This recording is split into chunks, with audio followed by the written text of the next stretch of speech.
भारत और अमेरिका के बीच आज 2+2 बातचीत हो रही है। दिल्ली में विदेश मंत्री एस जयशंकर और अमेरिका के विदेश मंत्री माइक पोम्पियो के बीच बातचीत जारी है। चीन के साथ जारी सीमा विवाद और अमेरिकी राष्ट्रपति चुनाव को देखते हुए इस बातचीत को अहम माना जा रहा है। वहीं रक्षा मंत्री राजनाथ सिंह और अमेरिकी रक्षा मंत्री मार्क एस्पर के बीच बातचीत के बाद दोनों देशों के सैन्य समझौते BECA यानी basic exchange and cooperation agreement पर हस्ताक्षर की सहमति बन गई। भारतीय रक्षा मंत्रालय के मुताबिक BECA 4 मूलभूत समझौतों में से अंतिम है। ये समझौता अमेरिका और भारतीय सशस्त्र बलों के बीच विस्तारित भूमि स्थानिक जानकारी साझा करने की अनुमति देगा। मुलाकात के बाद रक्षा मंत्री राजनाथ सिंह ने ट्वीट कर बातचीत को फायदेमंद बताया था। राजनाथ सिंह ने कहा था कि इससे भारत अमेरिका के रक्षा संबंधों और आपसी सहयोग में नया जोश आएगा।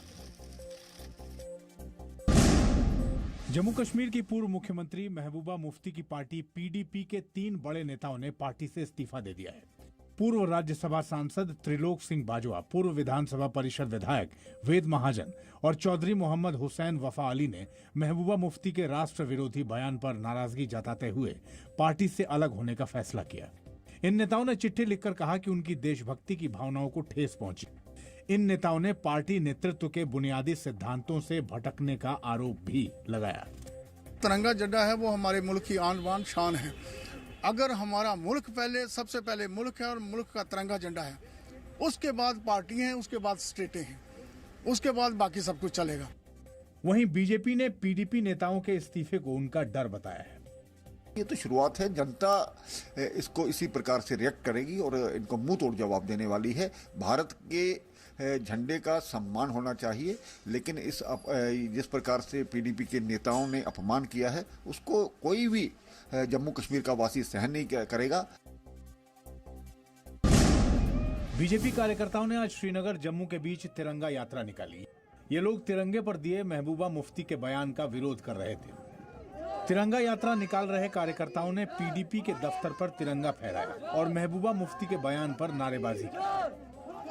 बीजेपी कार्यकर्ताओं ने बाद में लाल चौक में भी तिरंगा फहराने की कोशिश की।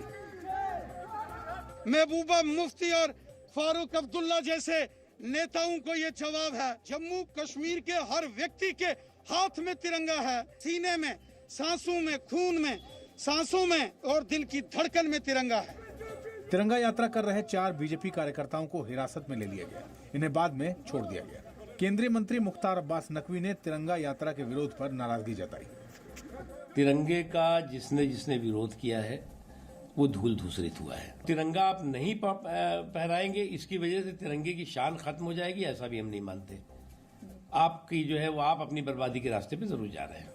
महबूबा मुफ्ती ने हिरासत से रिहाई के बाद कहा था कि जब तक अनुच्छेद 370 बहाल नहीं हो जाता तब तक वो कोई झंडा नहीं थामेंगी। असम सरकार ने राज्य में मियां म्यूजियम बनाने की मांग को खारिज कर दिया है। असम के शिक्षा मंत्री हेमंत बिस्व शर्मा ने कहा कि असम के 4 अंचल में कोई अलग पहचान नहीं है। उन्होंने ये साफ कर दिया कि असम में धर्म के आधार पर संग्रहालय नहीं बनेगा। असम सरकार ये स्पष्ट करती है कि शंकरदेव कला क्षेत्र में कोई मियां म्यूजियम या अन्य कोई म्यूजियम को स्थापित करने नहीं दिया जाएगा। किसी भी वजह से, चाहे वो डायरेक्टर ऑफ म्यूजियम भी हो, कोई स्थापना नहीं करेगा। ये सरकार की तरफ से स्पष्ट है। बागबार निर्वाचन क्षेत्र के कांग्रेस विधायक शरमन अली अहमद ने पिछले हफ्ते असम सरकार को नदी के तटों पर रहने वाले मुसलमानों के लिए संग्रहालय बनाने का प्रस्ताव दिया था। ये इलाका गुवाहाटी में प्रसिद्ध श्रीमंत शंकरदेव कला क्षेत्र में आता है। बिहार विधानसभा के पहले चरण के चुनाव के लिए प्रचार आज शाम थम गया। विधानसभा चुनाव के पहले चरण के लिए 28 अक्टूबर को वोटिंग होगी। इसमें 71 विधानसभा सीटों पर वोट डाले जाएंगे। पहले चरण की 71 सीटों पर 1066 उम्मीदवार चुनावी मैदान में हैं। कुल 2,14,06,096 मतदाता उम्मीदवारों की किस्मत का फैसला करेंगे। पहले चरण के लिए चुनाव प्रचार के आखिरी दिन सभी राजनीतिक दलों ने जमकर प्रचार किया। बिहार पहला ऐसा राज्य है जिसमें कोरोना के बीच वोटिंग हो रही है। कोरोना संक्रमण को देखते हुए वोटिंग के नियमों में बदलाव भी किया गया है। आरएसएस नेता इंद्रेश कुमार ने यूनिफॉर्म सिविल कोड पर बड़ा बयान दिया है। इंद्रेश कुमार ने कहा है कि यूनिफॉर्म सिविल कोड पर भी राम मंदिर की तरह चर्चा होनी चाहिए और इसे लागू करना चाहिए।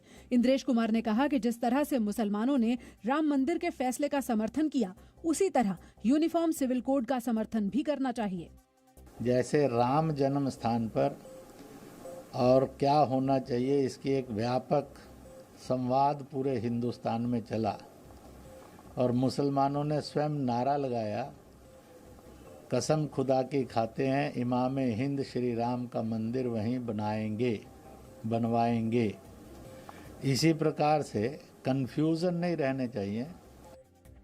Presenting B News